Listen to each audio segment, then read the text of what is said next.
Hello there. I was spending time in the Word today and spending time in prayer, and I came across Matthew chapter 2.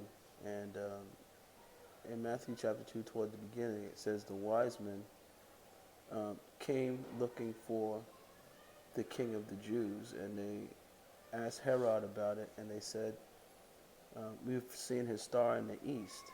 And when Herod saw them coming and asking about um, the king of the Jews, it troubled him.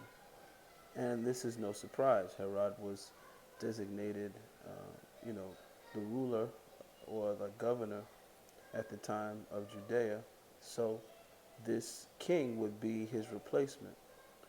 But something that I saw in the third verse got me to thinking a little bit. And it said, not only was he troubled, but all of Judea or all of Jerusalem was troubled as well. Now that um, was interesting to me because um, if there were to be a king of the Jews to come, this would be positive for the Jewish people, right? That meant that the kingdom would be restored, and they can go back to having rulership, self rulership, self governance again. At this time, the Romans were dominating the Jewish people, and a new king or Messiah should be good news, but they were troubled. And I was trying to wrap my head around it, and it got me to thinking about the current state of affairs in Uganda, um, Uganda in Africa.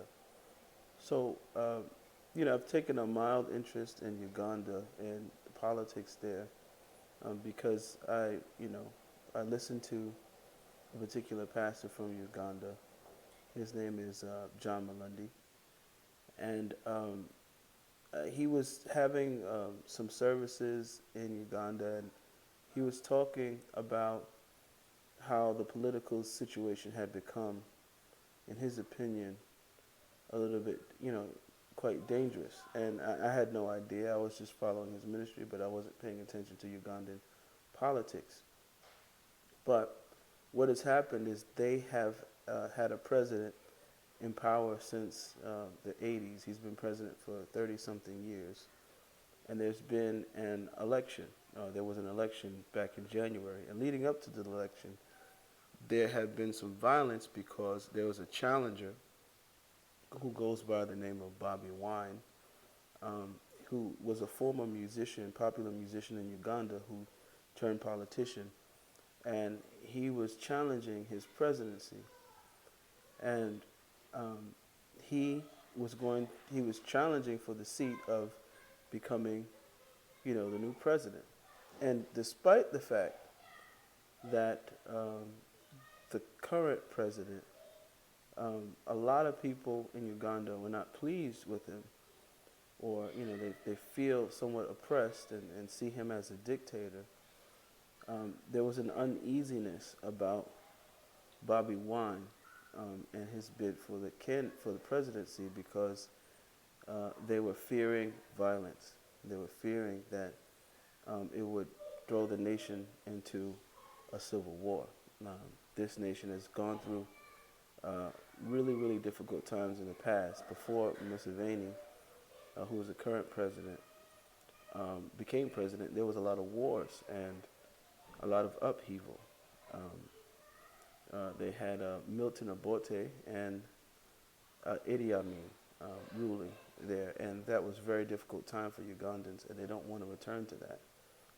And so that that helped me to kind of understand this passage.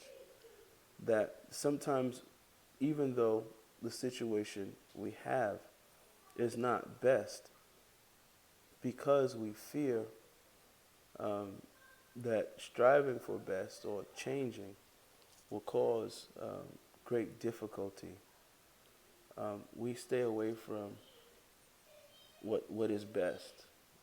And I just want to encourage you guys today that we can't do that.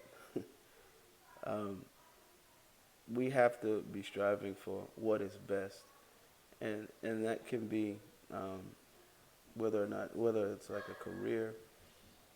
Maybe you know that what you're doing is not where God wants you to be, and to step out and to go do something else might be scary and difficult. And I'm not saying just drop your job and go do something else, but I'm saying we have to be walking and taking steps in the direction that God wants us to go in, despite what dangers might be, um, you know, presented to us. And so, and and it could be ministry, it could be a whole lot of things. I believe God gave me this to share, so um, you know what that thing is. But just be careful not to fight against or be anxious about God moving you from one place to another place if you know it's best, but you're fearing the difficulty that might come with that transition. All right? Hope that's helpful. Guys, have a great day. God bless you. Bye.